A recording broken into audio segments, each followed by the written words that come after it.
코로나 사태가 장기화되고 있는 것 같습니다. 우리나라뿐만 아니라 온 세계 사람들이 이 코로나 질병으로 인하여서 두려워하고 또한 염려 가운데 있습니다. 이러한 어려움이 찾아오게 되면은 우리는 나 자신도 모르게 나 자신에게만 초점을 맞추게 됩니다. 나 자신에게만 초점을 맞추게 되면 염려 가운데 깊이 빠지게 되고, 염려 가운데 깊이 빠지게 되면은 하나님께로부터 오는 하나님의 음성을 듣기가 어려운 사람이 됩니다. 그러므로 이러한 위기 가운데 있을 때에 우리는 더욱더 눈을 들어서 하나님을 바라봐야 되는 것입니다. 하나님을 바라보게 되었을 때에 우리는 그 위기의 상황도 담대한 마음으로 받아들일 수가 있고, 그때그때마다 내가 하나님 앞에서 어떻게 지혜롭게 감당해야 될지 하나님이 주시는 그 지혜로 이 문제들을 하나씩 잘 넘어갈 수가 있습니다. 이 코로나 바이러스를 본다라고 한다면 우리의 그 육안의 눈으로는 보이지 않는 아주 작은 미생물입니다. 그런데 이 작은 미생물이 온 세상을 다 바꾸어 놓고 있습니다. 세계에서 최강국이라고 하는 미국이라고 하는 나라도 쩔쩔매고 있습니다. 또한 세계에서 가장 잘 산다라고 생각하고 또 많은 사람들이 또한 이민 가기를 원하는 그 유럽이라고 하는 나라도 많은 어려움 가운데 있고, 그리고 이 상황을 어떻게 잘 정리해 나가야 될지 정말로 어찌할 수 없는 그런 상황 가운데 있습니다. 그래서 해외에 나가 있던 유학생들이 한국 땅으로 속속 들어오고 있고, 교민들조차도 한국 땅으로 속속 들어오고 있는 그러한 현실입니다. 비행기가 멈추고요. 또한 각 나라마다 이 큰 호텔들이 있는데 이 큰 호텔들이 전부 다 이렇게 텅텅 비어가고 있습니다. 그리고 세계의 공장들이, 각 나라마다 공장들이 있는데 그 공장들이 다 가동이 되어야 모든 각 나라에 있는 공장들이 움직이게 되는데, 이 나라 저 나라에 있는 공장들이 스톱함으로 인해서 다른 나라들도 연쇄적으로 공장이 멈춰지고 있습니다. 그러다 보니 우리가 이 봄날이 되었을 때 언뜻 하늘을 바라보게 되면은 이 하늘이 굉장히 깨끗하고 맑다라고 하는 것을 여러분 느끼게 될 것입니다. 왜냐하면 그만큼 이 공장이 뿌연 연기를 뿜고 있지 않기 때문에 그러한 것이죠.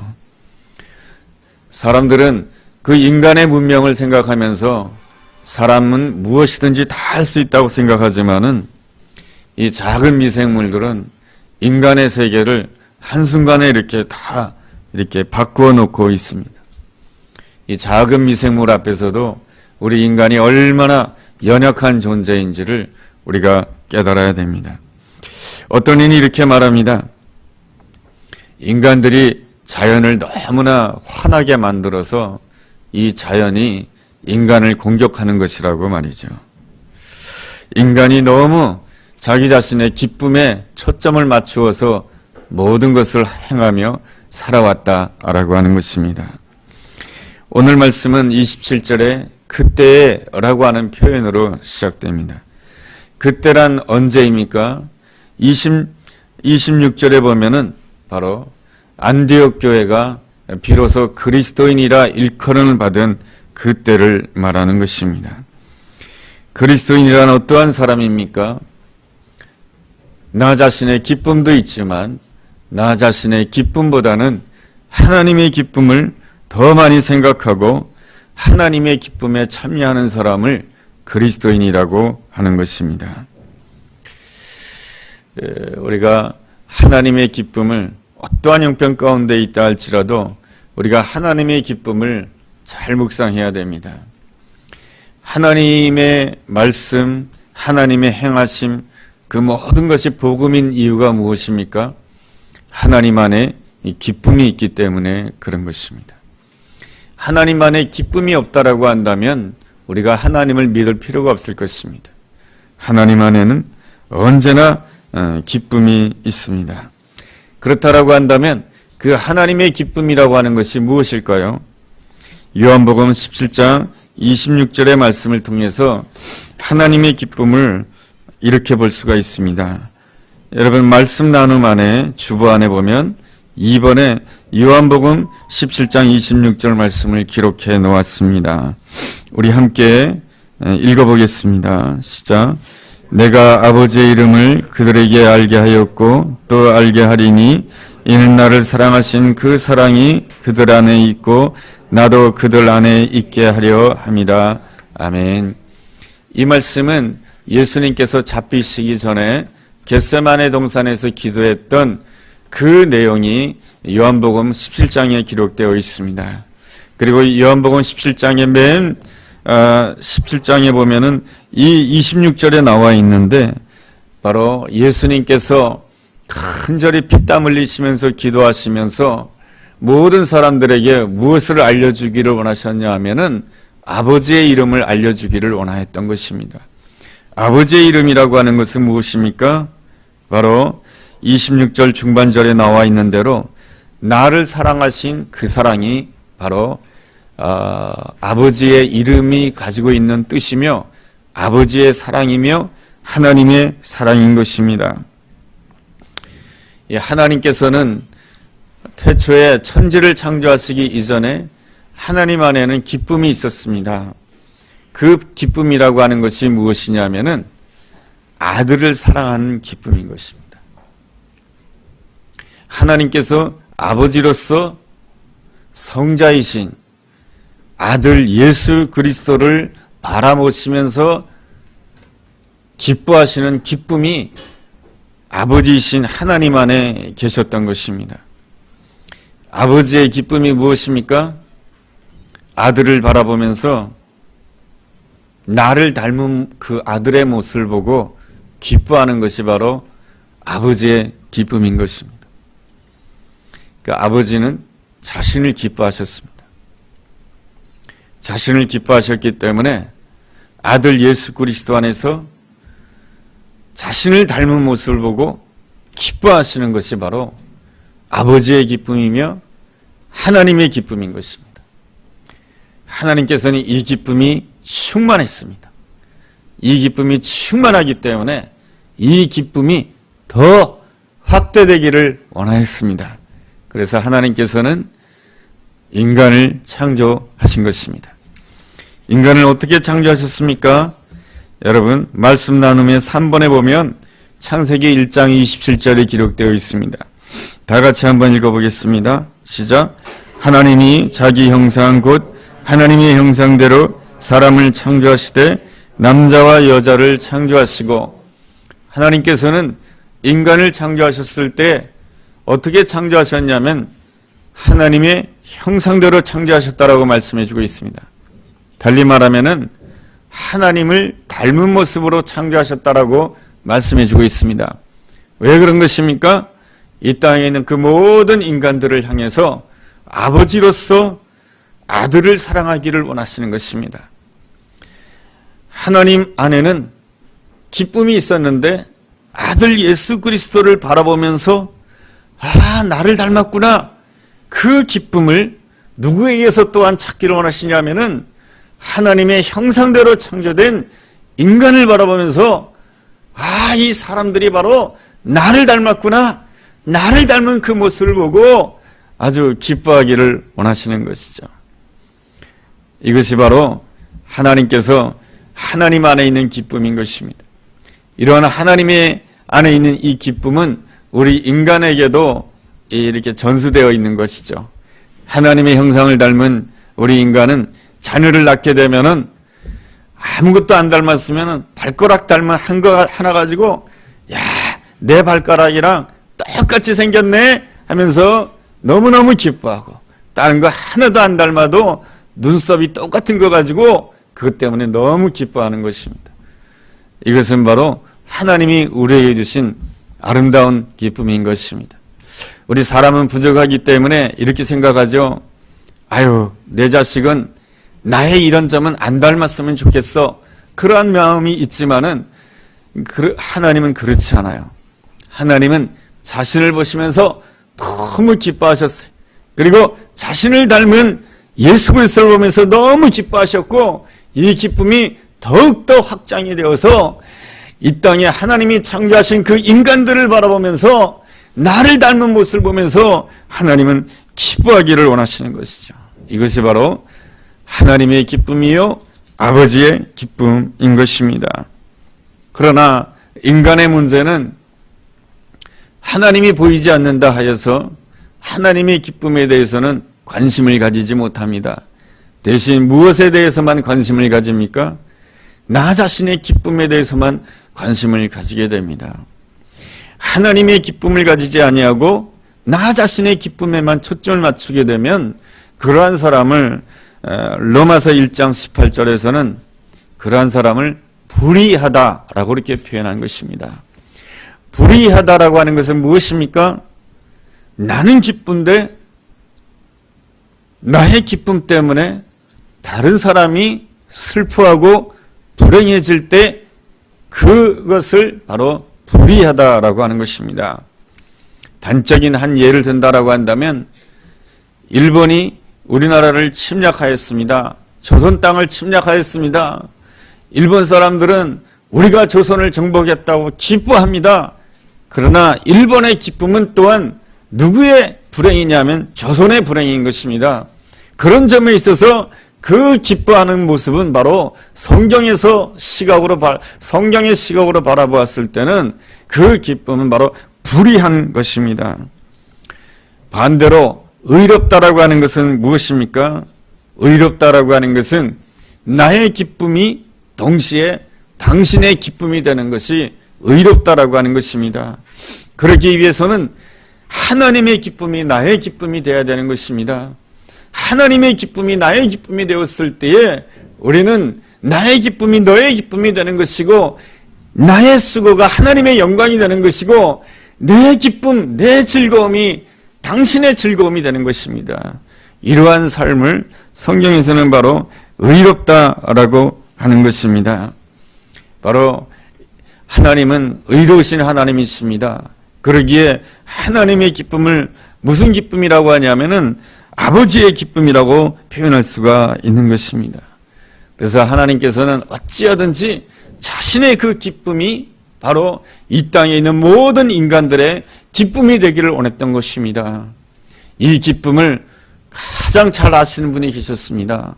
누구입니까? 예수 그리스도이십니다. 예수 그리스도께서는 아버지의 기쁨이 무엇인지를 잘 아셨던 것입니다. 그래서 예수님은 그 아버지의 기쁨을 위하여서 그 아버지의 기쁨이 완성되는 것이 바로 자신의 기쁨이었던 것입니다. 그러기에 예수님께서는 불의한 우리를 위하여 죄인된 우리를 위하여 십자가를 지시고 또한 우리를 위하여 부활하신 것입니다. 부활하심으로 인하여서 우리로 하여금 더 이상 불의한 길에서 떠나서 하나님을 향해서 의로운 길로 가는 그 길을 열어주셨던 것입니다. 그러므로 예수님을 믿는다라고 하는 것은 무엇입니까? 부활을 믿는다라고 하는 것이며 부활을 믿는다라고 하는 것은 무엇입니까? 우리가 의로운 길을 사모한다라고 하는 것입니다. 의로운 길을 사모한다라고 하는 것은 무엇입니까?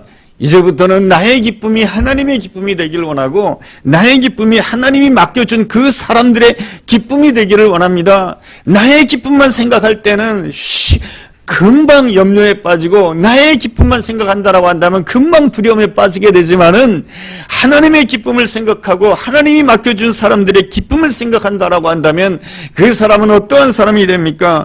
사명을 따라서 살아가는 아름다운 사람이 되는 것이죠. 이러한 사람을 성경에서는 존귀한 자다라고 표현하는 것입니다. 역대상 4장 9절에 보면 이러한 말씀이 있습니다. 야베스는 그 형제들보다 존귀한 자다라고 말씀해 주고 있습니다. 그러면서 역대상 4장 10절에서는 이렇게 말씀해 주고 있습니다. 하나님께서 내게 복의 복을 주심으로 인하여서 나의 지경을 넓혀주셨다라고 말씀해주고 있습니다. 나의 지경이 넓혀지게 되었을 때에 주의 손이 나를 도와주시고 나로에게 환난에서 벗어나 근심이 없게 해주시고 내가 구하는 그 모든 것들을 응답해 주셨다라고 말씀해주고 있습니다. 여러분, 지경이 넓어졌다라고 하는 것은 무엇입니까? 바로 기쁨의 지경이 넓어졌다라고 하는 것입니다. 처음에는 나의 기쁨만 생각하였습니다. 내가 잘 되는 것만 생각했습니다. 내가 높아지는 것만 생각했습니다. 내 행복만을 생각하였습니다. 그러나 지경이 넓어진다라고 하는 것은 무엇입니까? 바로 나의 기쁨이 하나님의 기쁨이 되어야 되고 나의 기쁨이 내 옆에 있는 사람의 기쁨이 되어야 된다라고 하는 것입니다. 이것이 바로 지경이 넓어지는 것이죠.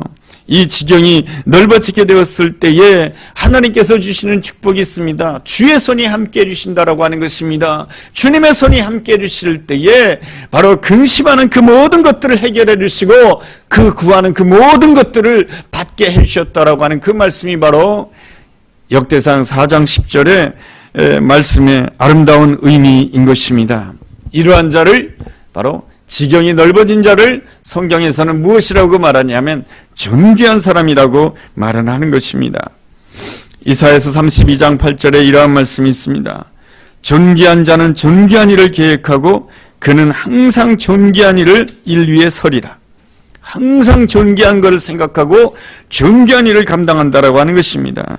그런 사람이 바로 존귀한 사람이라고 하는 것이죠. 오늘 본문에 보면은 존귀한 사람들이 등장하고 있습니다. 하나님의 형상을 닮은 아름다운 사람들. 우리가 예수를 믿는 이유가 무엇입니까? 하나님의 형상을 닮기 위한 것입니다. 존귀한 그리스도인이 되기를 원하는 것입니다. 그래서 역대상 4장 10절의 말씀이 온전히 우리의 축복이 되기를 사모하는 사람들인 것입니다. 28절에 보면은 아가보라고 하는 선지자가 나오게 됩니다. 아가보라고 하는 이 선지자가 예언을 하게 됩니다. 무슨 예언을 하고 있습니까? 28절 하반절에 보면, 중반절에 보면 이런 말씀이 있습니다. 성령으로 말하되 천하에 큰 흉년이 들리라. 예언이 주어졌는데 천하에 큰 흉년이 들 것이다 라는 예언이 주어졌습니다. 여러분, 이 예언을 듣게 되면은 어떤 생각을 해야 되겠습니까? 아이고, 이제 천하에 흉년이 들게 되었으니 몇 년 동안 흉년이 들 것 같습니까? 아, 그렇다라고 한다면 우리 집에 얼마 동안을 쌀을 얼마나 쌓아놔야 되고, 휴지를 얼마나 쌓아놔야 되고, 먹을 것을 얼마나 쌓아놔야 되고, 라면을 얼마나 쌓아놔야 될까? 이런 것을 생각할 수가 있겠으나 이 안디옥 교회는 아가보 선지자의 그 예언을 듣고 그렇게 하지 아니하였습니다. 하나님 앞에 나아가 하나님께 부르짖었습니다. 하나님, 이 큰 흉년이 오게 될 터인데 이 가운데서 하나님의 뜻이 무엇입니까? 하나님의 마음이 무엇입니까? 하나님께서 정말로 원하시는 하나님의 기쁨이 무엇입니까? 라고 기도하고 하나님께 묻고 또 묻게 되었을 때에 이 안디옥 교회 성도들은 결심을 하게 됩니다. 결정을 하게 됩니다. 무슨 결정을 하게 됩니까? 그 결정이 바로 29절에 나와 있습니다. 29절에 보면 이런 말씀이 있습니다. 제자들이 각각 그 힘대로 유대에 사는 형제들에게 부조를 보내기로 작정하고 이를 실행하여, 안디옥 교회는 바로 예루살렘 교회에다가 구제 헌금을 보내기로 작정을 하게 됩니다. 이것은 바로 하나님의 기쁨이었던 것입니다. 여러분, 하나님의 기쁨이 무엇이겠습니까? 바로 예루살렘 교회와 안디옥 교회가 연합하기를 원하시는 것입니다. 예루살렘 교회와 안디옥 교회가 연속성을 가지기를 원하셨던 것입니다. 여러분, 예루살렘 교회는 조금 교만했습니다. 예루살렘 교회는 유대 선민의식에 사로잡혀 있었습니다. 베드로가 고넬료에게 복음을 증거하였지만은 그 예루살렘 안에 있는 성도들은 이런 생각에 계속 사로잡혀 있었던 것입니다. 하나님께서는 우리에게 복음을 주셨는데 유대인에게만 주셨다라고 하는 것입니다. 복음도 중요하지만 할례가 중요하다고 생각하였습니다. 여러분, 이러한 생각을 가지고 유대 선민의식에만 사로잡혀 있다라고 한다면 이 예루살렘 교회는 누구를 인정하기 힘들게 됩니까? 안디옥 교회를 인정하기 힘들게 되는 것이죠.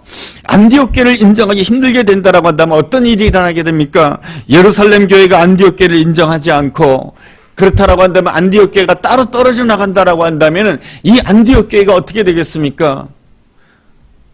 하나님 앞에 올바로 선다 할지라도 어떤 현상이 생기냐 하면은 바로 예루살렘 교회가 시작된 그 기독교와는 별도의 이단이 되어버리는 것입니다. 왜냐하면은 예루살렘 교회와 연속성이 없기 때문에 그런 것이죠. 그래서 하나님께서는 이 큰 흉년을 통해서 하나님께서 원하시는 바가 있었습니다. 바로 예루살렘 교회와 안디옥 교회가 형제가 되기를 원했던 것입니다. 예루살렘 교회와 안디옥 교회가 그리스도 안에서 연합하고 하나가 되기를 원했던 것입니다. 이것이 바로 하나님의 기쁨이었던 것이죠. 하나님 보시기에는 이 예루살렘 교회도 사랑하는 아들이요, 그리고 안디옥 교회도 하나님 보시기에 사랑하는 아들이요, 하나님 보시기에는 두 개가 다 형제인 것입니다. 여러분, 이 형제 관계가 아름다워지려면 어떻게 해야 되는 것입니까? 바로 안디옥 교회가 힘들고 어려운 가운데 있는, 경제적으로 궁핍한 가운데 있는 예루살렘 교회를 도와줘야 되는 것입니다. 부조를 해야 되는 것입니다. 구제 헌금을 보내줘야 되는 것입니다. 이것이 바로 하나님의 기쁨이었던 것이죠. 이 놀라운 하나님의 계획과 하나님의 뜻을 어떻게 알 수 있었을까요? 그것은 바로 안디옥 교회가 큰 흉년이 될 것이다라고 하는 그 예언을 듣게 되었을 때에 자기의 기쁨에만 초점을 맞추지 않았다라고 하는 것입니다. 하나님의 기쁨이 무엇일까 생각했다라고 하는 것입니다. 그랬을 때 안디옥 교회는 어떤 교회가 되냐면은 하나님 안에 있는 교회가 되는 것입니다. 그리고 안디옥 교회 안에는 누가 계십니까? 하나님이 계시는 것이 되는 것이죠. 그런 점에 있어서 안디옥 교회의 아름다운 점이라고 하는 것은 듣는 마음을 가졌다라고 하는 것입니다. 여러분, 똑같은 예언을 들어도 듣는 것이 다르면 문제가 될 수가 있는 것입니다. 가난한 집안에 아버지에게 두 아들이 있습니다. 큰아들에게 용돈을 줍니다. 둘째 아들 막내에게 용돈을 줍니다. 둘째 아들은 용돈을 받자마자 너무 신나서 가게 가서 눈깔 사탕을 사 먹습니다. 그런데 큰아들은 이것을 사 먹지 않습니다. 아버지가 준 용돈을 한 푼, 두 푼 모아가지고 아버지 생일날에 아버지의 양말을 사드립니다. 여러분, 큰아들도 용돈 받았습니다. 둘째 아들도 용돈 받았습니다. 그런데 큰아들과 둘째 아들의 차이가 무엇입니까? 큰아들은 아버지의 마음을 알았습니다. 둘째 아들은 아버지의 마음을 몰랐습니다. 여러분, 이 큰아들이 누리는 기쁨이 무엇입니까? 내가 아버지 안에 있는 것입니다. 아버지가 내 안에 있는 것입니다. 아버지와 내가 하나가 되는 것입니다. 그랬을 때 아버지는 그 큰아들에게 무엇을 줄 수가 있겠습니까? 내 것을 다 맡길 수가 있는 것입니다. 내가 가진 것이 없어서 그렇지, 내가 가진 것이 많다라고 한다면 저 큰아들에게는 모든 것을 다 믿고 맡길 수가 있는 것입니다. 이 안디옥 교회가 그런 것이에요. 큰 흉년이 들었다라고 한다면 안디옥 교회라 해서 흉년이 안 들었겠습니까? 안디옥 교회라 해서 어려움이 없었겠습니까?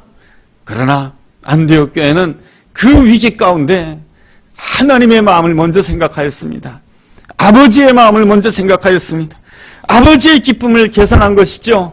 아버지의 계산을 마음에 넣게 되었을 때에 그들은 아버지 안에 있는 자가 됐고 아버지가 그들 안에 있게 되는 것입니다. 그렇게 되었을 때 어떤 역사가 일어나게 됩니까? 아버지와 진실로 연합하고 친밀한 교회가 되는 것이고, 그 안디옥 교회가 바로 무엇이 되는 것입니까? 성전이 되는 것이죠.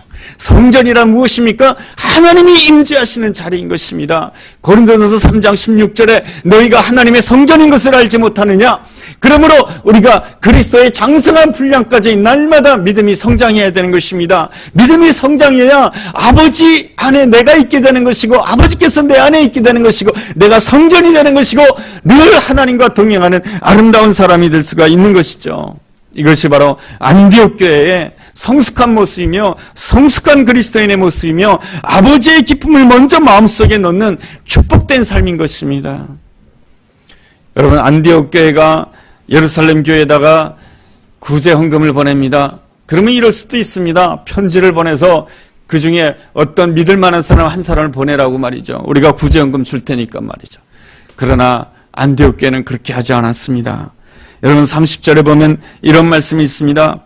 이를 실행하여 바나바와 사울의 손으로 장로들에게 보내니라. 직접 갔습니다. 여러분, 주는 자는 더 겸손해야 됩니다. 그래야 하나님의 뜻이 이루어지는 것입니다. 이 안디옥 교회는 주는 자입니다. 주는 자 입장에서 얼마든지 높은 위치에서 줄 수가 있습니다. 그러나 그렇게 하지 않았습니다. 안디옥 교회는 그 안디옥 교회에서 가장 핵심적인 지도자였던 바나바와 사울의 손으로 바로 그 구제 헌금을 예루살렘 교회에 전달하게 됩니다. 여러분, 안디옥과 예루살렘의 거리는 400km가 넘습니다. 요즘처럼 차가 있는 것이 아니에요. 요즘처럼 비행기가 있는 것이 아니에요. 다 걸어서 가야 되는 거예요. 그런데 이 안디옥 교회의 가장 핵심적인 지도자였던 바나바와 사울이 선수 헌금을 가지고 그 먼 길을 걸어서 예루살렘 교회에 전달하게 됩니다. 이것은 바로 아버지의 마음이 담겨진 손길이었습니다. 그러므로 우리는 이렇게 볼 수가 있는 것입니다. 바나바와 사울의 손으로 라고 되어 있지만은 그들은 이미 하나님의 손길이 된 것입니다. 여러분, 모세에게 지팡이가 있었습니다. 그가 나의 기쁨만 생각했다라고 한다면은 그 지팡이는 처음부터 끝까지 모세의 지팡이였을 것입니다. 그러나 모세는 떨기나무 가운데서 하나님을 만나면서부터 그는 나의 기쁨에서 벗어나서 하나님의 기쁨을 나의 기쁨으로 삼았고 이스라엘 백성들의 기쁨을 나의 기쁨으로 삼았습니다. 그 뒤로부터는 이 지팡이가 어떤 지팡이가 됩니까? 하나님의 지팡이가 되는 것이죠. 하나님의 지팡이가 되었다라고 하는 것은 무엇입니까? 모세야, 모세야, 내가 이제 나의 모든 것들을 내가 너에게 맡길 수가 있겠구나. 내가 바라고 원하는 그 모든 것들을 이제 모세야, 내가 너에게 맡길 수 있겠구나 라고 했을 때에 모세의 그 지팡이는 하나님의 지팡이가 되고, 하나님의 지팡이가 되었을 때 하나님의 지팡이 앞에서 장애물인 홍해가 갈라지게 되고, 그리고 반석에서 물이 나게 되고, 그리고 또한 그 지팡이를 통해서 수많은 이스라엘 백성들을 이끄는 놀라운 일을 감당할 수가 있는 것입니다. 하나님을 믿는다라고 하는 것은 무엇입니까? 나의 기쁨이 있지만 그 나의 기쁨보다 하나님의 기쁨을 생각할 줄 아는 자인 것입니다. 하나님의 기쁨을 생각하는 자는 또한 하나님께서 무엇입니까? 하나님께서 내게 맡겨준 사람들의 기쁨을 생각할 수가 있는 자인 것입니다. 성경에서는 우리에게 무조건 희생하라고 말하지 않습니다. 바로 알고 순종하라고 하는 것입니다. 무엇을 알아야 되느냐? 하나님의 기쁨을 알아야 되는 것입니다. 왜 우리가 기도하고 왜 우리가 찬송하는 것입니까? 하나님의 기쁨을 알기 위한 것입니다. 예수께서 왜 십자가의 길을 가실 수가 있었던 것입니까? 예수님은 바로 하나님의 기쁨이 무엇인지를 알았기 때문에 기꺼이 십자가의 길을 갈 수가 있었던 것입니다. 예수님은 무조건 희생하신 것이 아닙니다. 예수님 마음 가운데는 하나님의 기쁨이 자신의 기쁨이었던 것입니다. 온 인류가 하나님 앞으로 돌아와 하나님의 아들 하나님의 딸이 되는 것이 바로 하나님의 기쁨이라고 하는 것을 알았고, 그 하나님의 기쁨이 그 마음 가운데 충만했기 때문에 예수님께서는 기꺼이 십자가의 길을 걸어갈 수가 있었던 것입니다. 여러분, 아가보 선지자라고 하는 사람이 사도행전 11장에만 나오는 것이 아니고 사도행전 21장에도 나오는 것을 보게 됩니다. 사도행전 21장은 어떤 내용이 기록되어 있냐면은 그 당시에도 그때는 이제 사울이 바울이라고 하는 이름으로 이미 바뀌어진 때입니다. 바울이 복음을 증거하다가 에베소 교회라든가 여러 교회에서 헌금을 거둬서 예루살렘으로 향하게 됩니다. 왜냐하면 예루살렘 교회가 또 어려워졌다라고 하는 그 소식을 듣게 되고 이방인 교회로부터 헌금을 거두어서 예루살렘 교회로 향하게 됩니다. 그래서 에베소를 떠나서 어디에 당도하게 되냐면은 빌립 집사가 주로 복음을 증거하는 가이사랴에 이르게 됩니다. 가이사라에 이르게 되었을 때에 그 가이사라에 누가 찾아오게 되냐면 아가보 선지자가 찾아오게 됩니다. 아가보 선지자가 찾아와서 예언을 하게 됩니다. 이 아가보는 선지자요 예언자인 것이죠. 무엇을 예언하게 됩니까? 바울이요, 당신이 예루살렘에 간다라고 한다면 당신은 결박될 것입니다. 그리고 당신은 이방인의 손에 넘겨지게 될 것입니다. 그런 예언이 주어지게 되자 그 가이사라에 있는 주의 백성들이 눈물을 흘리면서 사도 바울로 하여금 예루살렘에 가는 것을 막게 됩니다. 지금 아가보 선지자가 성령에 감동되어서 지금 예언하고 있지 않습니까? 당신이 예루살렘 교회를 간다라고 한다면은 당신에게 결박이 주어질 것이며 어쩌면 당신은 그곳에서 죽을지도 모릅니다. 그러니 가지 마십시오. 왜 하나님께서 아가보 선지자를 통해서 예언하게 하신 것입니까? 당신의 목숨을 보호하기 위한 것 아니겠습니까? 라고 바울을 설득하게 되지만은 바울은 그 시간에 그들의 설득을 듣지 않습니다. 여러분 울지 마십시오. 여러분 근심하지 마십시오. 하나님께서 이 아가보 선지자를 통해서 나에게 이러한 예언의 메시지를 주신 가장 중요한 이유는 내가 지금 예루살렘으로 가는 그 길은 하나님도 아시고 계신다라고 하는 것입니다. 하나님께서 나를 위로해 주시기 위한 것입니다. 그 예루살렘으로 가는 길이 힘들고 어렵지만은 하나님께서 나와 함께 해주신다고 하는 그 사실을 분명하게 보여주기 위해서, 나를 위로해 주기 위해서, 격려해 주기 위해서 나로 하여금 그 예언을 듣게 한 것입니다. 하나님께서 내게 주신 그 사명은 이방인을 위하여 전 세계의 복음을 증거하기 위해서 나를 부르셨습니다. 그러니 울지 마십시오. 내가 가야 될 길은 예루살렘으로 가는 길인 것입니다. 그리고 예루살렘을 통해서 나는 로마로 가기를 원합니다. 내가 가다가 결박된다 할지라도 갈 것이며 내가 죽는다 할지라도 그 길을 갈 것입니다. 여러분, 아가보 선지자가 사도행전 21장에서 예언을 선포합니다. 똑같이 예언을 들었습니다. 가이사라에 있는 주의 성도들도 예언을 들었고 사도 바울도 그 예언을 들었습니다. 그런데 예언을 듣는 차원이 다릅니다. 여러분, 우리가 똑같이 하나님의 말씀을 읽습니다. 그러나 그 말씀에 대한 그 말씀을 듣는 마음은 다 다를 수가 있는 것입니다. 우리는 어린아이처럼 하나님의 음성을 들을 수가 있습니다. 어린아이처럼 듣는다라고 하는 것은 순진하게 듣는다라고 하는 것이고, 아름다운 면도 있지만은 어린아이처럼 듣는다라고 하는 것은 나 중심으로 듣는다라고 하는 것입니다. 그러나 장성한 어른은 어떻게 듣게 되겠습니까? 이 말씀을 주신 하나님의 의도가 무엇일까? 이 말씀을 주신 하나님의 그 계획이 무엇일까?